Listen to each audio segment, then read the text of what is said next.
Assalamualaikum warahmatullahi wabarakatuh.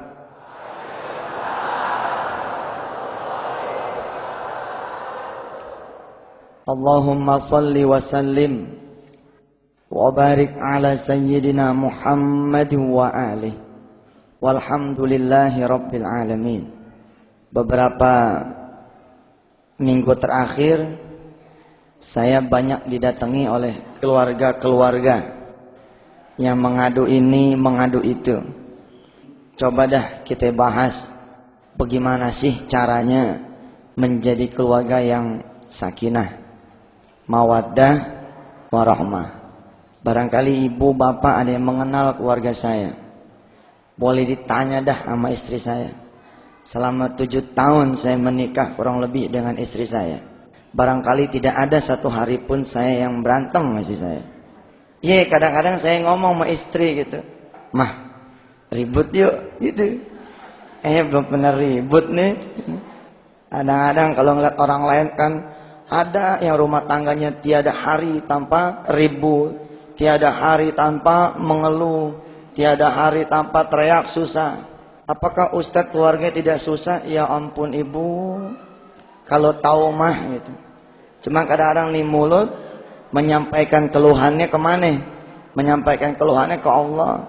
Istri saya walaupun usianya jauh dari saya ya, tahun 99 kami menikah, tapi kesabaran istri saya subhanallah. Dia kalau ada sesuatu yang tidak dia sukai dari saya, umumnya itu paling cepat 1 hari dia baru mengemukakan kepada saya. Tidak langsung diserang gitu. Kan banyak ya, bukan di sini nih. Banyak ada yang tidak suka aja langsung menyerang. Dia tidak tuh. Dia tahan dulu. Lalu saya tahu rahasianya. Kenapa dia bisa menahan dulu? Dia milik ke Allah dulu. Kan ilmunya begitu tuh. Kalau punya masalah ke Allah dulu. Kalau ada yang digelisahin ke Allah dulu. Kalau ada yang dikeluhin ke Allah dulu. Nah, termasuk ketika dia gelisah, misalkan ada sikap saya, ada SMS yang nyelonong masuk, ada perempuan dari Medan bawa koper pengen minta dilamar sama saya. Bener ibu. Kalau istrinya orang lain pingsan tuh, bawa koper udah siap-siap. Kalau tua maka gak sebanding nih. Ya kan repot urusannya. Enggak tuh. Istri saya santai gitu. Baru sehari 2 hari baru bilang dah, "Kak, kemarin ada yang datang tuh." Gitu. Kapan? Nah, baru cerita. Tapi suasana udah dingin, udah adem. Kita cerita deh, bagaimana membangun keluarga sakinah. Barangkali keluarga saya bukan keluarga yang harus dicontoh. Masih banyak lagi keluarga-keluarga yang mesti dicontoh yang jauh lebih lama daripada saya. Dan yang harus lebih kita contoh lagi siapa? Tentu saja Rasulullah Sallallahu Alaihi Wasallam. Tapi baik, kita coba kupas walaupun tidak berurutan. Kita berdoa pada Allah, mudah-mudahan bukan cuma rumah tangga kita yang bahagia, tapi juga rumah tangga anak mantu kita, ya, cucu ibu barangkali berumah tangga, mudah-mudahan kita doakan menjadi rumah tangga yang sakinah, mawaddah, warahmah. Allah menjadikan rumah tangga kita seperti rumah tangganya Yusuf dan Zulaikha, seperti rumah tangganya Nabi Allah Adam dan Hawa, seperti rumah tangganya Nabi Allah Muhammad Sallallahu Alaihi Wasallam dengan Khadijatul Kubra. Itu kan, itu yang kita kemudian dengar ketika dulu kita menikah itu. Dalam doa yang dibacakan di khutbah nikah, dalam doa yang dibacakan oleh kiai-kiai ketika kita kemudian melangsungkan pernikahan. Suatu hari, seorang suami yang datang kepada saya, terus dia bilang, "Ustadz, kenapa saya punya rezeki kok kayaknya nggak pas gitu?" Nggak pas bagaimana? Ya nggak pas sama pendidikan saya, nggak pas sama apa yang saya inginkan. Ada nggak jalan keluarnya supaya pekerjaan yang saya inginkan itu dapat dan sesuai dengan apa yang saya harapkan? Di dalam surah Ibrahim Allah menyatakan di sana, "Qul ya ibadiyalladzina amanu yuqimus shalah." Nomor 1, perhatiin sholatnya. Sehingga dalam konselingan tersebut saya bilang begini sama tuh orang, "Pak, sholatnya bagaimana? Udah pas apa belum?" Maksudnya Ustaz, "Iya, udah sholat di tepat waktu belum? Berjamaah atau tidak?" ngidupin sholat-sholat sunnahnya apa kagak. Kalau koreksian ini berhenti di jawaban dia kagak, mendingan pulang dulu. Ini dulu diberesin. Jangan melangkah ke yang lain dulu. Qul ya ibadiyalladzina amanu yuqimus shalah. Benerin dulu sholatnya. Itu saja Ustadz. Itu dulu, bukan itu saja. Masih ada yang lain. Nanti hitung, saya bilang. Ini hari apa, tanggal berapa, persis sebulan datang kemari lagi. Nanti kita akan kasih tips yang lain. Terus sekarang kerja di mana? Sekarang nggak punya kerjaan Ustadz. Loh, bukan cuma nggak pas dong berarti. Nggak punya kerjaan juga. Iya Ustadz. Ya sudah. Kalau memang begitu, benerin sholatnya dulu. Pulang dia.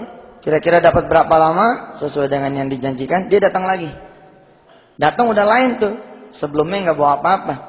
Kemudian pas datang lagi bawa anggur, bawa segala macam. Mukanya juga terang. Begitu baru datang langsung ngacungin jempol 2 biji. Apa dia bilang? Top dah Ustaz, top. Top apanya? Emang sholat nomor 1 dia bilang. Saya datang Senin. Saya pengen rizki dari Allah. Tapi dipanggil sama Allah agak mau. Hayya alal falah, ayo sini saya bagi kebahagiaan kata Allah. Tapi kita nyari kebahagiaan dengan jalan kita, enggak ketemu.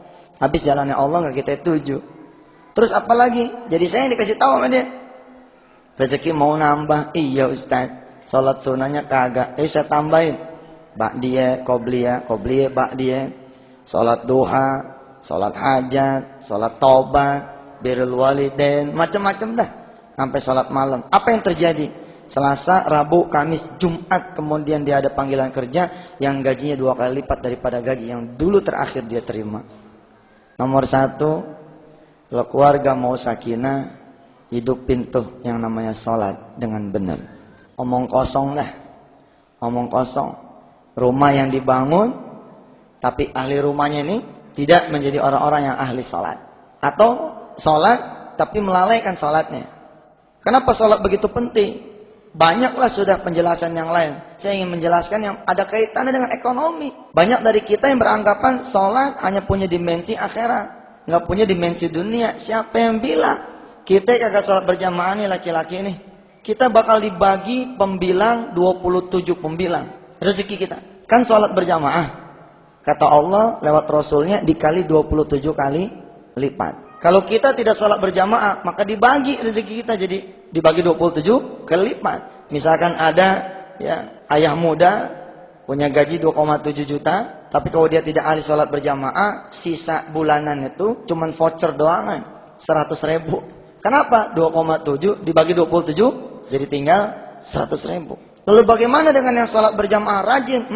Orang yang rajin sholat berjamaah maka rezekinya akan dilipat gandakan sama Allah 27 kali lipat. Lah kalau rezekinya udah banyak kan secara fondasi finansial, maka ini akan berpengaruh pada kesejahteraan rumah tangga.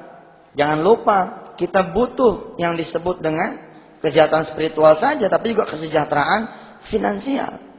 Ada cerita seorang supir, dia ikut dengan kiai di salah satu daerah di Jawa Timur. Tidak ada yang istimewa dari ini sopir, kecuali sejak umur 20 tahun, dia sudah ahli sholat berjamaah. Barangkali karena mengikuti sang kiai, salah satu pengaruh positifnya adalah dia menjadi rajin sholat berjamaah. Ketemu di usia 48 tahun tuh. Dia cerita bahwa udah dari umur 20 lah dia jaga sholat berjamaah. Jadi dia tuh orang yang khawatir kalau udah mau masuk waktu belum di sejadah gitu. Beda sama kita. Kita nggak ada khawatir yang barangkali gitu. Dia orang yang khawatir. 3 tahun berselang nggak ketemu.